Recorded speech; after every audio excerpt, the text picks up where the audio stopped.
Hello, this is Rami reporting for Reason to Resist on Monday, February 10th, 2025, for Reason to Resist in Riga, Latvia. I'm currently joined by Milos Karavezic, part of SKOI, which is the League of Communist Youth of former Yugoslavia. He's currently talking to us from Belgrade. Over the last few months, Belgrade and all of Serbia has been under heavy protest by students who imposed a blockade on university campuses in order to protest against the current neoliberalism that is being pushed into the educational system. We're going to be learning a lot from Milos because as we've been watching in mainstream news in North America, we haven't been covering the Serbian protests. So, Milos, thank you very much for joining us today. I did my attempt at introducing yourself, sorry, but if you can proceed and maybe tell us more about SKOI and the role that you're playing in the student protests. Yes, so thank you once again for letting me speak with you. And I'm the first secretary of the League of Communist Youth of Yugoslavia. That's a Marxist-Leninist organization that has been formed in 1992 and currently operates in Serbia as well as in Montenegro.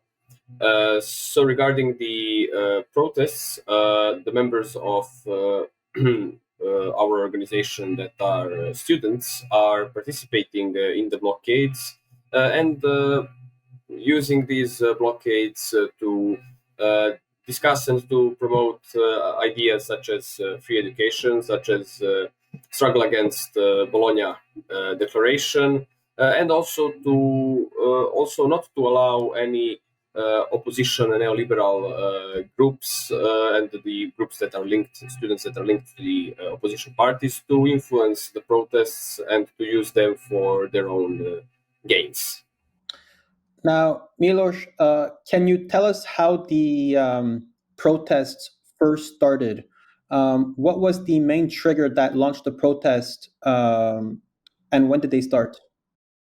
Yes, so the protest started in early November, and it was because and on the 1st of November, the roof of the railway station in Novi Sad collapsed. This railway station, as well as the rail line between Belgrade and Novi Sad, was the pride of our government, and basically the government, the companies, private companies that are linked to the ruling party, did the renovation on the station. They didn't do it properly, and this is why there was a collapse, killing 15 people. Immediately after the collapse, people went to the streets and mourned the victims, also expressed their protests, but the people who are, and the hooligans who are connected to the ruling party, attacked these people. Also, the people were outraged because in the first day, government claimed that they didn't renovate the station itself, which was not true. So that triggered bigger outrage. Also, before the collapse, there were announcements that about the new high education law, which will introduce foreign universities in Serbia. So these two factors were basically the triggers for students as well as professors to start blockades in the universities. And then I've been speaking to friends. I mean, I've been watching these protests a bit on my feed, and initially I was a bit wary of protests in former Yugoslavia. We note that there's already a lot of opposition to Serbia, right? We cannot ignore NATO bombing of Belgrade and the forces that were put in place to ensure that the Yugoslavia never comes back. And what I found extremely interesting was that people in Croatia joined the protests and people in Montenegro as well. Can you tell us more about kind of the different forces that are there, and what is the what is the factor that is reuniting all of these different groups from former Yugoslavia into these protests? Yeah, so despite us being divided into numerous banana republics, let's say, we are actually very similar, not just in the culture, language, and mentality, but also in the fact that we basically have the very similar governments, and economically we are subjugated to the European Union and to the politically to the and militarily to the NATO. So, for example, in Serbia, south of Serbia, Kosovo and Metohija is occupied by NATO. So generally, the problems that people in Serbia face are also present in other countries like Croatia, Montenegro, Macedonia, Bosnia, etc., etc. What we see is that the protests in Serbia actually kind of is inspired people in other countries to protest, and in the case of Croatia, Montenegro, and Bosnia, the main focus was the boycott of large supermarkets and large convenience stores that inflate the prices. This is something that is present in all of these countries. It sounds a little bit confusing. I know it's a lot of different reasons, a lot of different stuff, but generally the people here have a lot of problems, and it's just sometimes you need just one trigger to let's say ignite the outrage of the people. So right, you've mentioned three different types of protests. You've mentioned the canopy of the Novi Sad train station collapsing, the neo-liberalization of education in Serbia, and then the grocery boycott. But it does seem like there's a common thread, right? As you kind of mentioned, is that uh, the former Yugoslavia, right, the countries that are part of former Yugoslavia, have now been kind of subjugated to extreme levels of privatization, and it's kind of dictated from Brussels, right, from the EU, and people are in some way revolting against the same project that was kind of initiated at the collapse of Yugoslavia. Are people connecting the dots between what's happening now um, and the collapse of Yugoslavia? Yeah, well, it depends on people. The issue is that younger people mostly don't remember what happened during the Yugoslav period, and unfortunately, we have very strong anti-Yugoslav, anti-communist propaganda in basically all of our countries. Our identities has been changed. You can see that in the case of Macedonia, where they are because the Macedonian nationality was very promoted by the communists. So they're now reinventing their nationality, connecting them to ancient Greek or something, which is completely out of touch from like Macedonian people who are Slavic people and so on. So basically, it's people don't make dots that much. I mean, people who are not educated, but they realize that the situation is not good. They realize that capitalism doesn't provide them with the future, and they're searching for alternative. Uh, of course, it is the job of us as communists to explain them, to direct them into what this alternative is. That is socialist revolution, struggle against imperialism, and so on. Unfortunately, the hard factor is that the working class in all of our countries, after the collapse of Yugoslavia, after the privatizations and the deindustrialization, has been weakened. So the protests we have now are something we, let's say, didn't have on this scale in the previous period. But it's still like, let's say, it's still a lot of work to be done, let's say. And just to come back to the story of the protests, now, can you what's going on exactly? What kind of reaction are the students doing? You've mentioned blockades. Concretely, what is going on in Belgrade and Novi Sad during the days of protests? Yeah, so basically, as I mentioned, the faculties are not working, so there is no any lectures, any exams. Also, a lot of high schools joined these protests and blockades. A lot of high school students.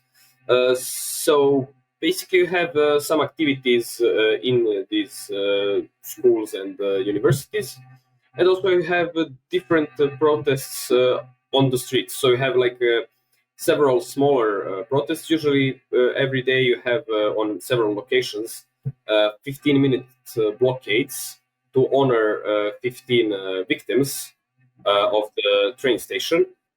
And it's usually from like 11:52 and then 15 minutes, because the train station collapsed at 11:52.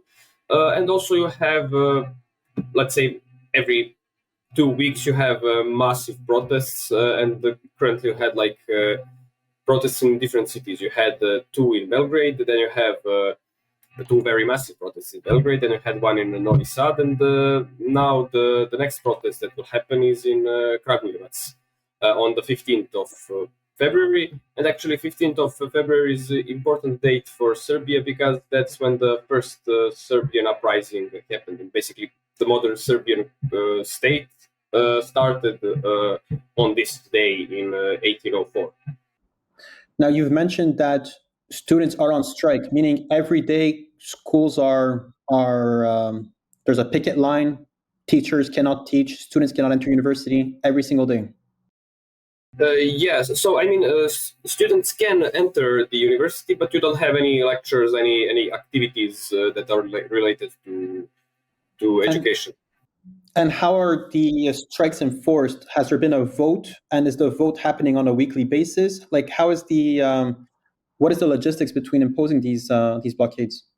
Yes, so basically we have every faculty has this kind of we call that plenum. It's like a assembly. On different faculties, they happen at like different regularity, and basically the students apply the direct democracy on these plenums. Uh, Actually, we as communists criticize this method, and this method is, let's say, a lot of times it's very inefficient, and also it's prone to uh, uh, sabotage and so on. But again, for now, we see that they managed to hold the two main tasks. In our opinion, the first one is to not to allow opposition groups and pro-imperialist party to influence these protests, to change the let's say the demands of the protests. And another thing is that they were able to for now to continue these protests and to continue their struggle for the demands. You've mentioned pro-imperialist parties. Just considering the geopolitical context of Serbia with South Serbia, occupied Kosovo, uh, who are the imperial forces within that you're referring to exactly, and Yeah, where does that apply? yes. So basically, I will first explain the current government and the current ruling party of Serbia. It's the Serbian Progressive Party. It's a neoliberal party, and it's very much connected to the West, both economically and politically. From time to time, they have some rhetoric that they are pro-Russian or pro-Chinese. They have some cooperation with Russia, China, and other anti-imperialist countries, but the majority of the investment in Serbia is in the hands of the Western capital. So basically, the only difference between the ruling party and the opposition parties is that the ruling party didn't impose sanctions on Russia. they imposed sanctions on Venezuela, on Belarus. They imposed travel restrictions on Cuba, and everything they do is to allow themselves to align themselves with the European policies and stuff like that. They also want to join the European Union. Also, Serbia has like cooperation with NATO and so on. But the opposition parties, the only difference is that first of all they want to impose sanctions on Russia. They say that openly, and secondly they are let's say more aggressive. They more openly speak about the need to cooperate with the West, about the need to generally be the part of European family or something like that. But yeah, just to explain. So these are the opposition parties that basically have existed in various forms since this government came to power, which is in 2012. They made a lot of protests in the past, but usually just with their sympathizers. So the people didn't pay attention to them, and they're trying to use these protests to have a temporary government, because they are aware that they will never gain enough votes to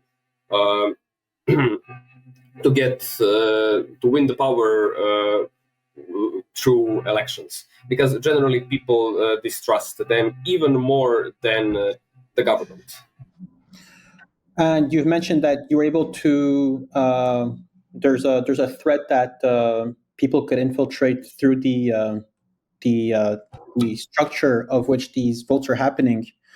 But just to carry on now, what is the exact demands that the protesters are trying to achieve through these strikes? And is that any different from what is your party or your organization is advocating for?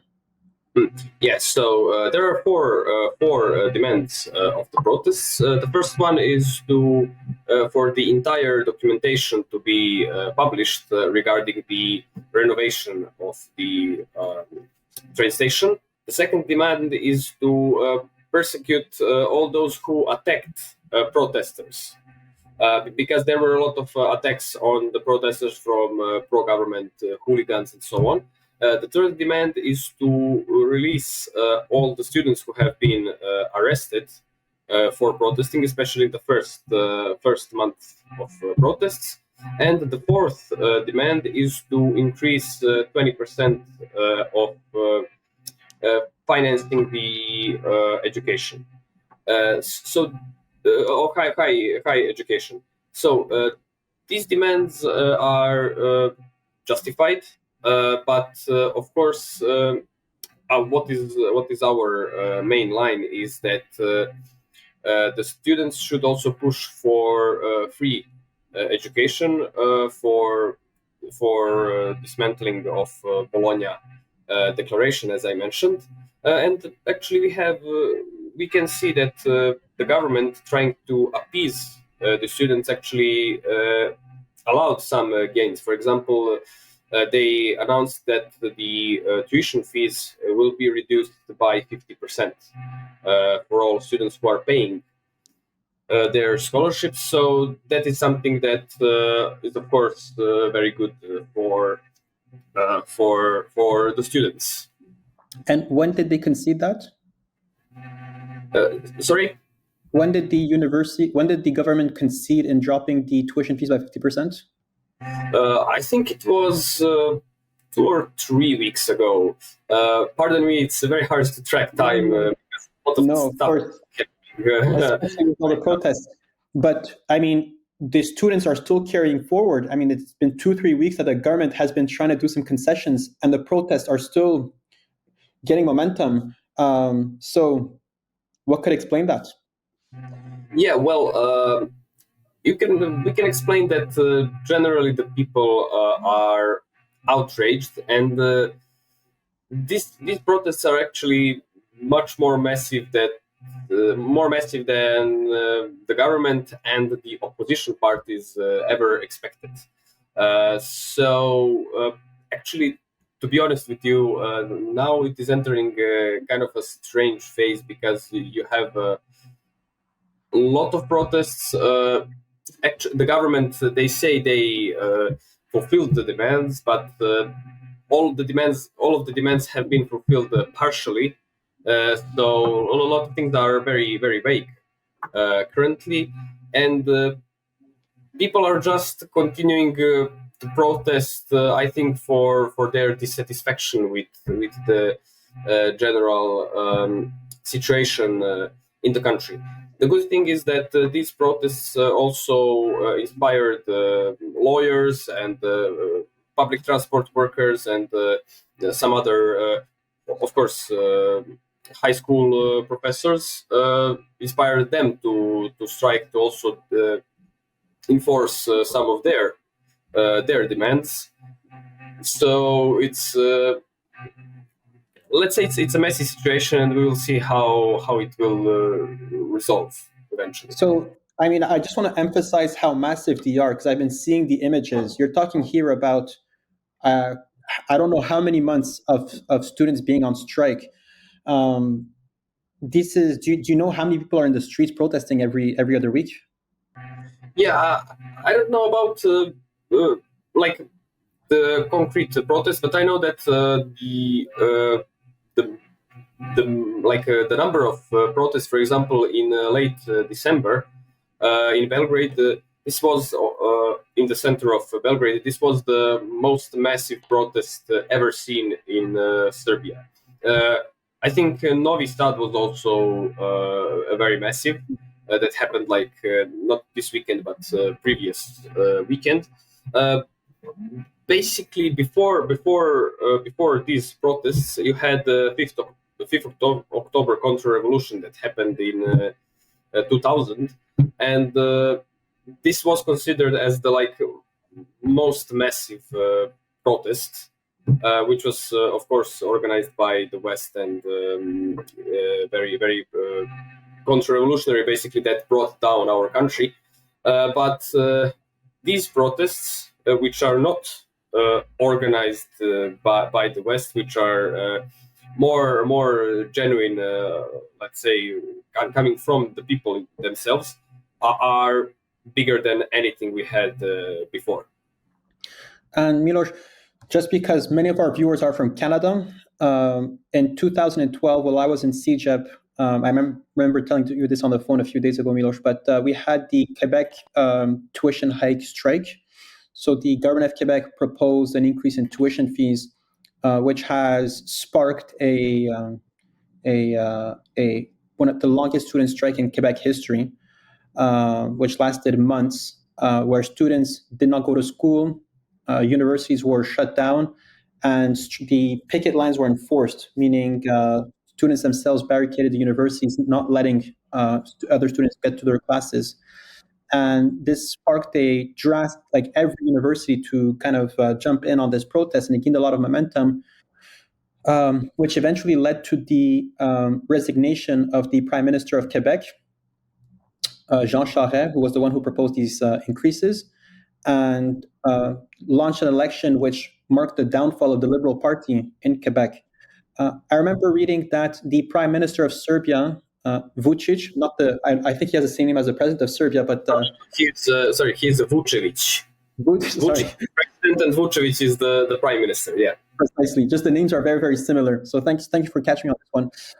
Has already resigned, and are we noticing more people kind of defecting or changes in the political structure due to these protests?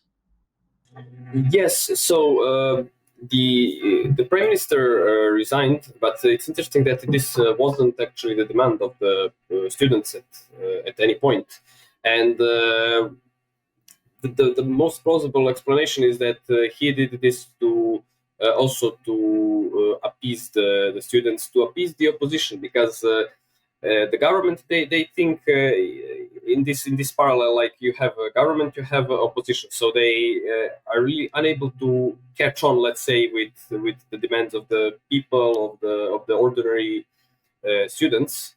The opposition groups, they tried, as I said, to push for also in the National Assembly, to push for this they call it expert government, but the students basically didn't pay attention on this. They often say they want for institutions actually to do their job. They want to persecute all of those who are responsible for the crash of the train station. So they currently they say they are not interested in politics in elections. And as I say, the problematic thing in Serbia is that really the alternative to the ruling party is as bad as the ruling party, if not even worse. So this kind of puts us in a strange situation, because people are dissatisfied, but they don't have the alternative. They don't see alternative within this opposition, which is good, because it would be very bad if they saw the alternative, which is the same as the current government. So there's political consciousness within the protesters who are not looking for an existing alternative. Is there anyone mobilizing for a third way, or or outsiders that are coming to maybe come in as a caretaker to fix the situation? Do you mean the outsiders, like the some like Is your group? Are there any, I'm not sure I got you there, but what I mean is that are there any alternative parties, whether it is people from who are more aligned with the former past of Yugoslavia, who are trying to come in and to fix the situation? Is there any, like, a third wave coming in to the rescue? Currently the problem is that the issue is that students are not allowing any political party to be in the university, and they don't allow anyone to advocate for their political goals. So, as I said, for example, our party, which is not very big, our comrades are speaking with the people and let's say spreading our line. Unfortunately, we are not currently very big party, but basically you don't have the third way, and that is something that students are unfortunately still not aware of.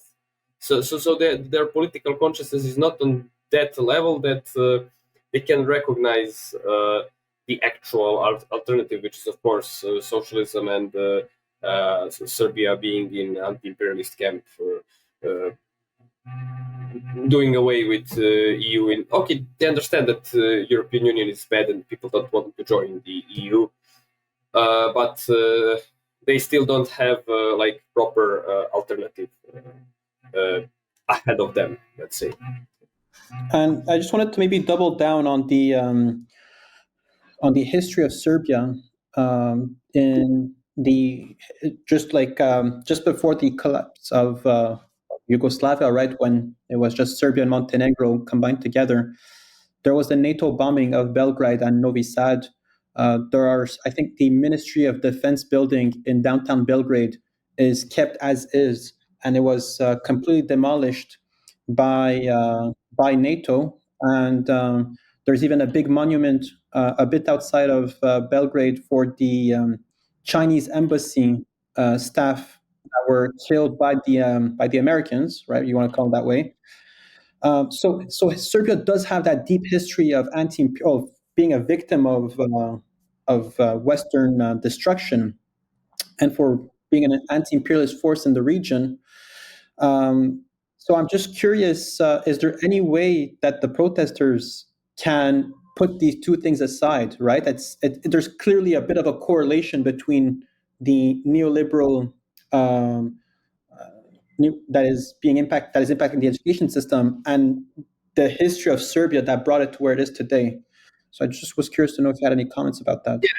Yeah, so generally the people, and it's good also the young people, they understand that we were the victims of imperialism. Generally, you have a very strong anti-Western, anti-NATO, also anti-EU sentiment in Serbia, and also you can see that with other opinions on Russia. We have a much more positive view on Russia, also on Palestine, and so on. It's much better than compared to the Western Europe or United States, Canada, and so on. So the good thing is that people in protests are aware that the West is not our friend. And as I said, these groups that are connected to the opposition, they also promote the West and so on. But because people are very anti-Western, they manage to isolate those groups and those people. So another thing that is, let's say, helping the protests is the fact that both the officials of the United States and of the European Union didn't support the protests, and basically, if they actually supported the protests would become much smaller, because people will see, okay, the West is supporting these developments. It has to do something with pro-Western agenda and so on. I'm out of this. So the protests will be. If the West wants to, let's say, put down the protests, they need to support them, and they will be put down. Now, just to come back, right? You mentioned the three protests. The protests which started in Serbia have now spread over to Montenegro, Croatia. Is there any more momentum for this to grow? How do you see these protests evolve? Could this lead us to something even bigger? You've mentioned that the protesters themselves are a bit surprised at the magnitude of the protests. Are the demands evolving, and could we hopefully see one day some form of reconciliation within these brotherly states? Yes, so I don't think that these protests themselves will actually develop more than what we have now. Of course, we will see, but currently they entered in a very strange phase. The problem is that the protests lack proper political leadership, which is, as I said, good on one hand that it's not led by the opposition, but bad on the other hand that it's not led by progressive forces. But again, these protests are good, let's say, opening stage for people to realize that they can fight for themselves, that they are not the puppets of either the West or the pro-Western groups in their countries. And of course, amongst younger people, there is this notion that we should not make any ethnic conflicts, that we are basically the same people. I mean, a lot of us follow media. I don't know, people from Serbia follow Croatian media, people from Croatia follow Serbian media, and so on. Maybe it's the same language. So I think that that the notion that we are one and that we need to stick together is something that will prevail in the future, especially because we are in the same situation, and also because for the people in the Balkans, the only way forward is if we are working together and if we are unified or in one way or another. And just because you previously mentioned the Bologna Declaration, can you elaborate? Can you just explain and clarify what that is exactly? Yeah, of course. I think the European audience will know quite well, but maybe the US and Canadian audience don't know, and also people from other parts of the world. So basically, in Europe, you have this Bologna Declaration, which is set of rules how to reform the high school education, and the stated task, the stated goal of Bologna Declaration is to allow the mobility of the students between different universities in Europe. But in practice, its goal is to turn education into commodity. So, for example, before during the socialist period in Yugoslavia, education was free for all and accessible for all. And starting with the introduction of the Bologna Declaration, you have this gradual turning of education into the commodity. So you have basically three main ways how they do this. The first thing is that the by Bologna Declaration, you actually have a limited number of students that are funded by the state per faculty. So each faculty, so basically, even if you have some terms to, let's say, be on a list, if you will be funded by the state. But even if you fulfill these demands, if you are, I don't know, if your faculty allows 200 students that are financed by the state and you are 205th, for example, you will not get free education. You will need to pay for your year. So these are limited numbers of, we call that budget students, basically students who get free education. The second thing is that the second thing is that the bachelor degree has been reduced in quality, and basically the bachelor subjects have been turned into courses. So a lot of people in a lot of universities, a lot of fields need to finish the master's degrees, and the master studies are usually more expensive, and also the number of budget students for master degrees are much smaller. So that's another way of extracting money from the students. And you have the third way, that is let's say indirect, and that's the fact that under the Bologna Declaration, courses are much and the exams are much more regular, and also students are obligated to attend the lectures. And that's a problem for the students who are working at the same time, and actually a lot of those students who are from poor families who are already paying their tuition fees need to work in order to repay these tuition fees. So again, they are not able to attend the meetings, to get the meetings, to attend the lectures, to get the good grades, and so basically the cycle continues. They need to work more to pay their tuition. They cannot go to class. Yeah, and so basically it goes in like a cycle.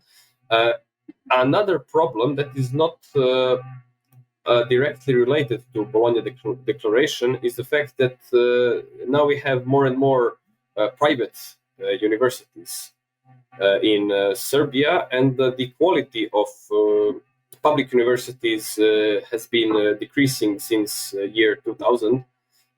So the percentage of the students who actually choose to go to the private faculties is much bigger than it was before. That's another problem we have. Now, Milos, just before we wrap this out, I'm just curious why these protests are not gaining much visibility in the West, or maybe outside of Yugoslavia. Do you have any ideas for why that would be so? Yeah. Well, I think that that's actually very, very interesting because usually anything that happens in Serbia, the West picks up and reports. I mean, the protests which are pro-Western, pro-European, and so on. I think that the European Union doesn't want to report on these protests because unlike protests which are like Euromaidan protests in Slovakia or in Georgia, these protests are something different. Something that I think the European countries and also USA and Canada don't want their people to pick up on, especially in the context of raging World War III, the war with Russia and the tensions in Europe. I think that the European bourgeoisie and also the US and the Canadian bourgeoisie doesn't want their people to, let's say, stand in their way of fulfilling their imperial plans. So freedom of protests and encouraging people to protest is only convenient when it comes to push a European Union narrative or a narrative that could be used as a segue for opposing countries like Russia. Because I mean, the first thing, I mean, I was part of of a provincial student association in Quebec in maybe 2017, 2018, and I noticed that the fight for free tuition kind of has disappeared, and we were tackling more liberal issues, which I don't necessarily want to. Well, anyways, just more liberal issues, right? Not to minimize them, but I feel like if more people were aware that you have hundreds of thousands of protesters in Yugoslavia protesting for free tuition, then maybe people in in Scandinavia or other parts of Europe could start protesting for better investment in their own education, and maybe people in Canada would also pick up these protests in the United States. So it seems like uh, people. It's not in the interest of the West that people pick up on these protests, because at the end of the day, it will also show the vulnerabilities of the European Union and the systems that they've built. Um, Milos, any last thoughts on the topic of the protests? Yeah, I just want to say I couldn't agree more on what you said, and yeah, the last let's say the conclusion is that for all of your audience is that of course look at Serbia. Find inspiration in these protests. Don't allow any bourgeoisie forces to influence you, and try to build genuine popular movements that will fight for the rights of the peoples and not for the interests of the imperialist bourgeoisie. Absolutely. And I mean, all of these privatization at the end of the day is impacting us directly. You've mentioned people going to study in private universities. Maybe for now it's more efficient, but we know that once it's privatized, it will be deregulated. They will increase the tuition fees and etc. And it will only go downhill for there, and it will push more privatization elsewhere. Milos, it was an absolute pleasure. Yes, sorry to interrupt you. I just want to say a quick thing. Just look at the United States. So at the United States, when you finish university, you start with the debt of several tens of thousands of dollars, even for like most cheapest university. So the people who are not in the US don't allow this to happen to you, and for people in the US, the alternative is possible, and you need to work on achieving this alternative. So you don't need to start with minus $100,000 on your account when you finish university. Milos, it was an absolute pleasure having you on Reason to Resist, and best of luck to yourself and your comrades protesting in Serbia, and hopefully it brings a better future for Yugoslavia, one that is united and peaceful. It was an absolute pleasure, Milos. The pleasure was mine, and I greet all of your viewers and the workers of the world. Unite. Good night. You have nothing to lose but your trains.